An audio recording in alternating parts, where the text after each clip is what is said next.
Kidlat News Updates.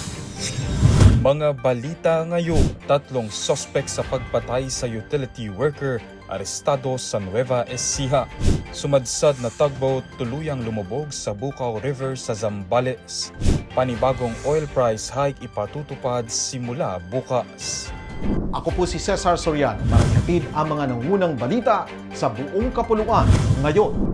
Arestado ang 3 sospek kabilang ang isang babaeng sinasabing mastermind kaugnay ng pamamaril sa isang 35 anyos na utility worker sa harap ng fast food restaurant sa barangay Don Mariano Marcos, Haen, Nueva Ecija noong Agosto 20. Ayon sa Haen Police Station, planado umano ang krimen at nag-ugat sa dating alitan ng biktima at ng kanyang dating katrabaho. Sa investigasyon umano'y umupa ang babae ng gunman at 2 kasabwat na binayaran ng kabuuang 29,500 pesos.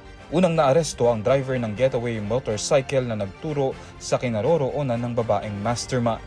Huling nadakip ang sinasabing gunman sa barangay Valdefuente, Cabanatuan City noong Agosto 21. Kasalukuyang nakakulong sa Haen Police Station ang 3 suspect at nakatakdang sampahan ng kasong murder.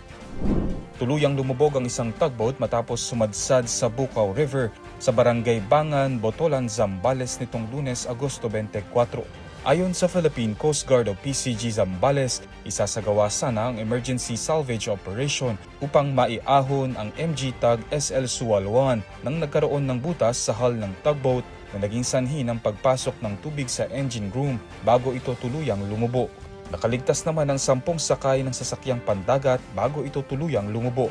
Agad na rumesponde ang PCG at nagsagawa ng assessment at koordinasyon para sa salvage operation. Patuloy din ang investigasyon upang matukoy ang sanhi ng insidente at maiwasan ang posibleng oil spill o pagtagas ng hazardous materials.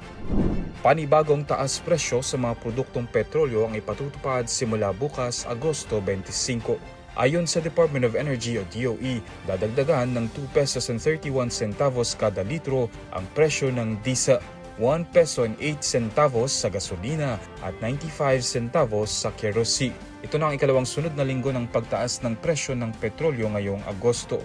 Paalala ng DOE, hindi dapat tumampas ang mga oil company sa itinakdang dagdag presyo. Samantala, sinabi ng DOE na sapat pa ang fuel inventory ng bansa habang magpapatuloy din ang fuel subsidy program ng pamahalaan sa Setyembre para sa mga kwalipikadong benepisyaryo.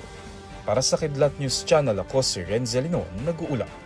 Ako po si Cesar Soriano, kasama nyo sa bawat pagputok ng balita. Thank you.